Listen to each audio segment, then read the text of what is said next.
Good morning, and thank you all for joining us. Thanks even larger to all of our local, state, and federal partners who are here with us today and who have been working since this explosion occurred yesterday afternoon.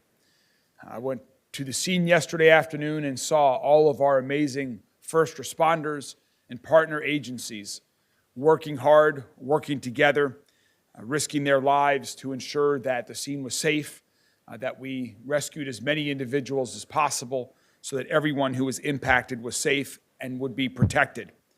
And I have no doubt that many lives were saved because of the men and women in this room and their colleagues in their respective agencies.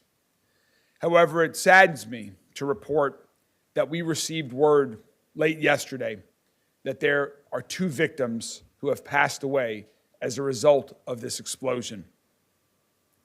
Before we get into more details on the incident, I'd like to pause for a moment of silence to honor the memories of these 2 victims. We hope that their memories may be a blessing.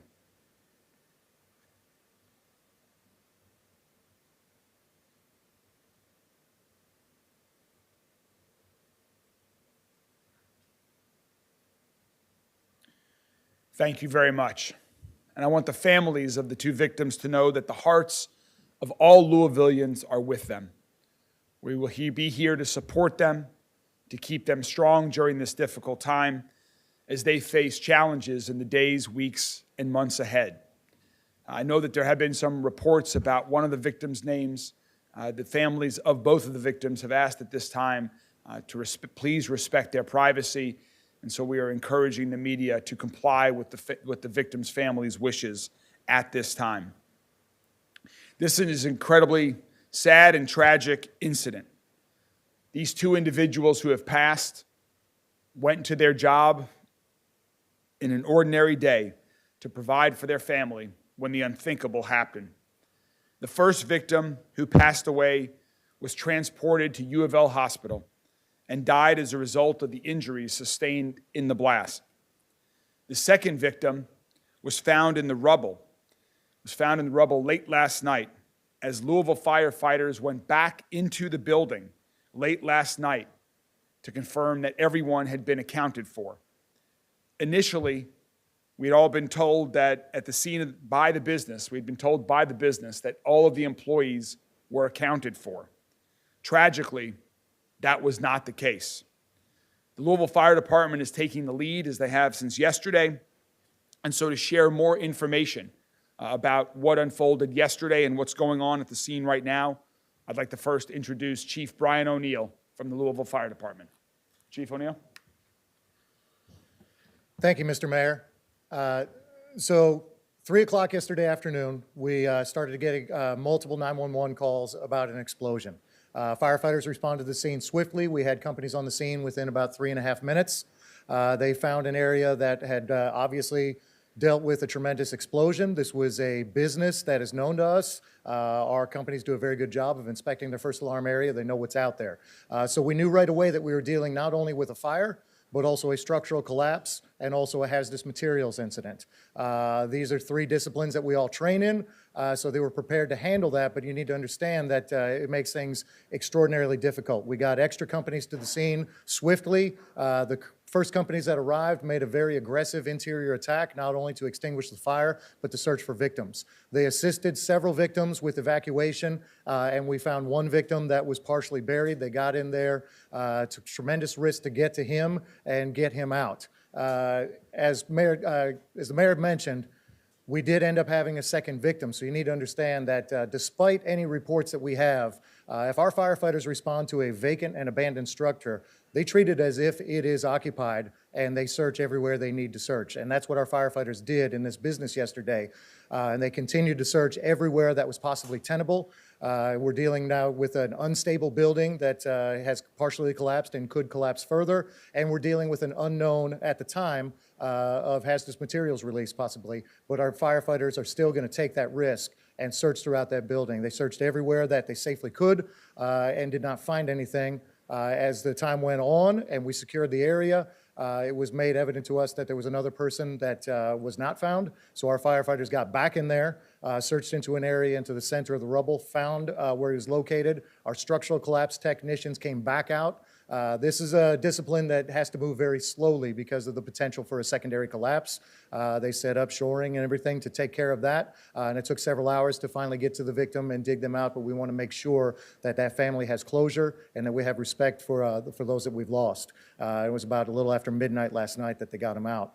Going forward, when you look at this scene will still be in our control for some time going forward because there's going to be an investigation to exactly what happened. I know many of you are probably concerned, say what actually happened, why did it happen, and I'm going to apologize in advance. We don't have those answers immediately. That is going to be a part of the investigation. We're very grateful that ATF has offered their assistance in this, and they're going to bring a team in to give us assistance. We have a lot of great resources locally, but we are not so we are humble enough to know that if we can get help, we're going to take it. So that'll be going on through the next couple of days. So we will still be in charge of that site. Air monitoring was set up from the get-go, not only in the immediate area, but the entire vicinity to make sure that we're keeping the community as safe as possible. Throughout this incident and even continuing on, we have not had any issues with air monitoring. We have not found anything that is hazardous or of concern. If there was, we wouldn't have had our firefighters digging through the rubble. So no, we will continue to do that as we go on. And that as far as causes, as far as anything else going on at the scene, that's all going to be part of the investigation. And I'll pass off now to the Director of Emergency Management, Jody Myman, to talk a little more about that. Thank you, Chief O'Neill. So Chief O'Neill mentioned something about getting inundated with 911 calls, and just to put it into perspective, on Monday during the same time period, a 30-minute window, we received just under 100 911 calls, and that was a normal day type of number of calls that were coming in. During the same 30-minute period yesterday, it tripled. It was almost 300 911 calls between our admin lines and our 911 calls that came into the 911 center just on the other side of this wall. This obviously became a multi-agency coordination and a coordinated response very, very quickly, not only with our local responders, but our state and federal responders to come in and get through the actual initial part of the incident and then figure out what's next. This posed a lot of challenges.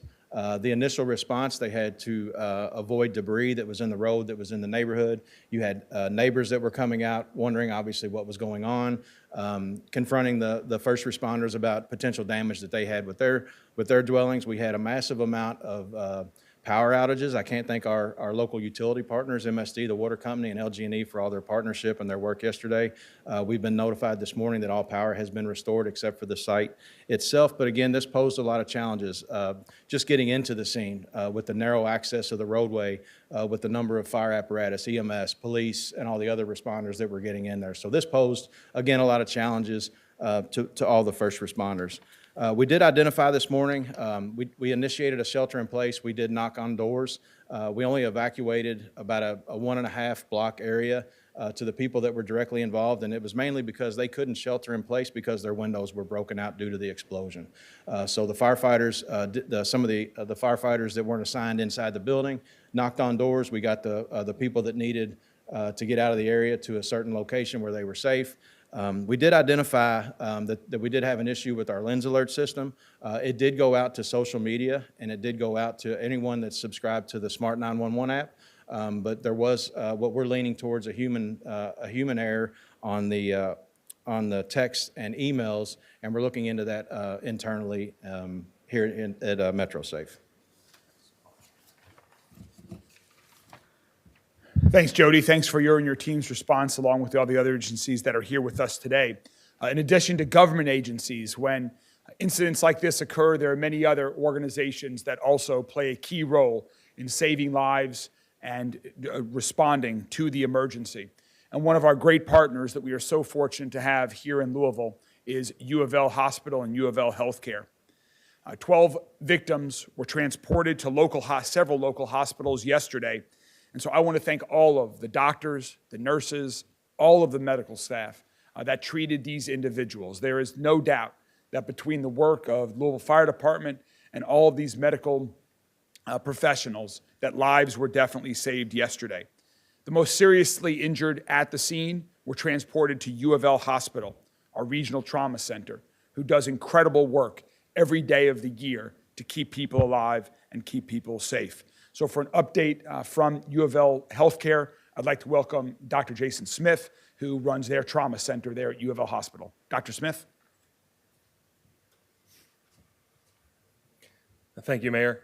First of all, I want to say congratulations and thank you to the EMS providers that brought us the patients and for the fire rescue that went in and took care of those patients. One of the most important things you can do in a scene like this is get the patients from the scene to an area where we can have definitive care, and they really did an absolutely outstanding job yesterday. 7 patients were brought to University Hospital yesterday following the incident. One of those was in critical condition and subsequently expired from his injuries yesterday evening. We wound up admitting 4 others. All of those are in stable condition this morning. The remaining 3 were able to be discharged with follow-up from the care. As far as the condition of injuries, overall we saw a spectrum of injuries, including blast injuries, some thermal injuries, and injuries from falling debris, which is fairly consistent with a site like this. Additionally, we took additional steps for decontamination process, given the scene and the chemicals involved and the unknown nature of what was coming in. We did undergo, all the patients did undergo decontamination procedures prior to coming into the hospital and subsequently have demonstrated no significant effects from any type of exposure at the time of this morning when we reevaluated them. So again, I think hats off to the team that went into the building and rescued those folks. They did an absolutely outstanding job, and I appreciate them every day. Thank you. Thank you very much, Dr. Smith. This was certainly a big team effort in response to this explosion yesterday. We have our friends from the executive director of our state Homeland Security. Josh Keats is with us here today at the state level. They were working closely with all of our local agencies, and also there was federal agencies involved as well. One of those agencies is the Bureau of Alcohol, Tobacco, and Firearms. Their national response team is on the way today. However, yesterday, immediately in response to this explosion, local officials from the ATF were there as well. So I'd next like to introduce Special Agent in charge of the ATF, Sean Morrow, to share a little bit about their work yesterday and today. Well, good morning. My name is Sean Morrow. I'm the Special Agent in charge for the ATF's Louisville Division. Before I get started, I do want to echo the mayor's comments and extend our condolences to the families who lost their loved ones yesterday, and also to let the other victims know that we're praying for their speedy recovery as well. Yesterday, special agents and task force officers from our Louisville field offices responded to the incident in the Clifton neighborhood. ATF is the federal agency that's primarily responsible for administering and enforcing federal laws pertaining to explosives and arson. In carrying out those duties, ATF has gained extensive experience investigating large explosives and fire scenes. Our role in this incident is to support the Louisville Metro Fire Department and their lead investigators in the Arson Bureau, and to help determine the cause of yesterday's explosion. Metro Fire and Arson Bureau are the leads, and ATF is in a support role. We've deployed ATF's national response team to the scene, and they'll begin their work a little bit later today. The NRT has significant experience with these type of investigations. They are experts. They have some unique capabilities for these type of incidents. The teams are made up of ATF special agents, fire investigators, explosive specialists, and bomb technicians, chemists, structural and electrical engineers, medics, and canines, and also intel analysts. They have lots of tools at their disposal. They're very well equipped to handle a scene of this size. ATF's role is well defined. We're providing technical assistance to the city to help determine the exact cause of the incident, and we'll make sure that Louisville has all the tools they need to get the job done. Thank you, sir. Thank you so much, Mr. Morrow. We know that as a result of this explosion, many homes in the area were damaged. We're asking folks who live around this incident site, around the Payne Street location, and whose homes may have been damaged, please do not remove any debris that's in your yard. Please do not touch any of the damage. We ask that you contact MetroSafe immediately. If you have debris in your yard, if you believe your home has damage, please reach out to us at 574-2117. Again, please call MetroSafe at 574-2117. Getting a handle on all of the debris is going to be incredibly helpful to all of the investigators as they piece together what happened yesterday. And additionally, if you have damage to your home as well, please call MetroSafe. Of course, you should also reach out to your insurance company in addition to that as well. Some individuals yesterday who lived near the explosion site were displaced as a result of the explosion. I also want to thank the American Red Cross that is with us here today.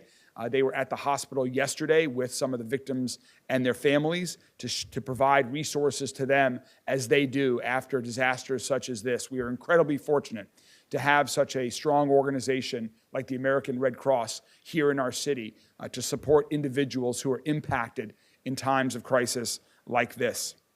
A few other agencies that are here with us today that have been with us there since the beginning of our first calls received that I want to thank and are here if there are any questions to answer.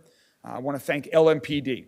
LMPD did a fantastic job responding to the scene, ensuring that the scene was safe, and also connecting with the victims, and their victims' advocates have been wonderful with the families of those that have been impacted. We also have the Air Pollution Control District, APCD, is here with us today in case there are any questions. I want to give a special thanks also to Councilman Andrew Owen. Councilman Owen was with us at the scene yesterday. He was providing comfort and speaking with employees that were inside the building at the time of the explosion, and also reaching out to neighbors who were impacted by the explosion to ensure that Louisville Metro government was providing whatever support and resources we could. So again, a giant thanks to Councilman Owen. We're also very fortunate to have great partners from the Greater Louisville Central Labor Council. Todd Dunn, the president of the Greater Louisville Central Labor Council, is here with us today. The Greater Louisville Central Labor Council is reaching out to impacted employees to provide them with some cash support given the impact this has been to their life. This was not a union facility, but still to see the support, to support other working families from the Greater Louisville Central Labor Council is greatly appreciated. Thank you, Todd, to you and your colleagues. Again, just a great reflection of the support that Louisville entire city has in moments of tragedy like this. We're also joined by Metro EMS, who immediately responded to the scene and is with us here today. MSD, that has been with us on the site since yesterday. OSHA is here with us as well. And I mentioned Executive Director Josh Keats from State Homeland Security earlier as well. Finally, I would like to say that we have been in contact with the leadership of the company where this plant did occur. They are not with us here this morning. They did ask me to pass along to express gratitude to all of the first responders who responded and have been impacted by this explosion. They will continue to communicate directly with the media, is our understanding. That is a lot about what we know at this time. We wanted to continue to provide the information that we have as soon as we have it so that everyone is in the know. With that concludes our prepared remarks, and we are happy to take any questions that the media might have. Maybe we should just start on the left here, and we'll move across the room.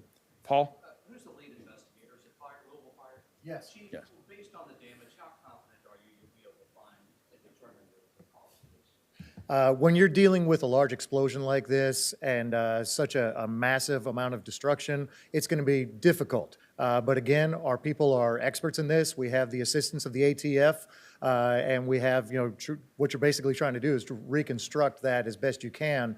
But I'm not going to sit here and guarantee that we're going to be able to point a finger and pinpoint something exactly. But again, these people are good at what they do, and they're going to come up with some good answers. What hazardous materials were known to be at that location prior to the explosion? Sure. So we have continuous inspections of things in the area. So immediately upon the scene, we knew exactly what they had in that building. But when you're looking at an explosion, we don't know what's been compromised and what hasn't. So that's where our monitoring comes in. So again, we're monitoring the area, we're monitoring not only the air, we're monitoring any of the runoff because, the sprinkler systems had activated. We have our fire hoses to help extinguish the fire. We monitor that for any type of other chemicals. We did not find any evidence of any release of anything hazardous, not only in the air, but also that. Now, as far as what they had on scene, it was the typical things that you would expect for a company like that. It was potash, it was aqueous ammonia, which is a diluted solution. It's a few other things that they put in here, but again, this is something that would be typical of any other similar type of company of this type. Why did you go back into the building around midnight? What new information did you have that anybody would have? So again, we get there on the scene and we are going to immediately aggressively enter. We're going to search everywhere that we possibly can. Even after we're getting reports that everybody had been accounted for, we're going to double check everything that we can. At that point, every place that we could have safely searched had been checked. But then we got additional reports at about 7:30 or 8 o'clock last night that there may have been another person unaccounted for. So we sent some of our structural collapse technicians back in there to very carefully search through an area. In an area that was completely covered in rubble, we did find where that victim was. And at that point, again, trying to show dignity for the family and to make sure that we take care of everyone, we sent our people back in. It was about a 3.5-hour process to safely get into that area to get to that person and recover that victim. Can you say anything about what that report is that you got? Again, it's just dealing with the plant and with their personnel. And once they came back to us and said, because initially we had heard that everyone had been accounted for, but they said they had found somebody else that was not. Yes, sir. What do you say to the long-time people who have lived in that neighborhood, who have gone through this before, who are saying this plant should not be in a residential area? To that's going to be something that's going to have to come through the vet, and that's outside of the purview of the fire chief. Can you also clarify the numbers too? We know 2 are dead. How many others are hurt altogether, if you exclude those who passed away?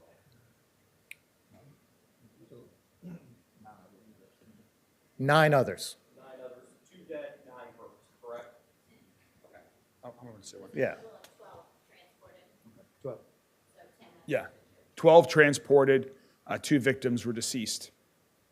And also going back to your previous question, I want to make very clear, we hear those concerns of the neighbors loud and clear. We definitely, today is not the day to have those conversations with the company. We are focused on the victims, their family, finding out what happened, providing support to all of the victims' families. But we hear the concerns of the neighbors loud and clear, and that certainly will be something on our mind as we talk about the future. Yes? What was the communication like between Blue Fire and the company with determining victims and people unaccounted for? Well, at the scene early on, we were advised that everyone was accounted for. The company was accounting for all of their employees, and as the chief just mentioned, we originally thought, based on the individuals who had been transported to the hospital, along with the other individuals that the company had accounted for, we thought everyone was accounted for until later in the evening, as Chief O'Neill just described. Is it confirmed that there are no other people to Again, that is our understanding. You'll have to, the company is not here this morning. They were invited to this press conference. They are not here this morning. You'll have to ask the company that. All of our understanding is that everyone is accounted for at this time. That second victim died at the scene, they weren't transported? Correct. They were found, as the Chief O'Neill said. Unfortunately, that victim was found in the rubble when they went back in last evening. Do you believe that victim died in the initial explosion? Again, I want to say something for our firefighters that had to go in there and the things that our people see day in and day out. There was a tremendous level of trauma to this victim, and it was completely untenable in the area that he was found. But again, to show the dignity to the family and to the victim, they still went in there to in a dangerous situation in the middle of this collapse to recover that victim.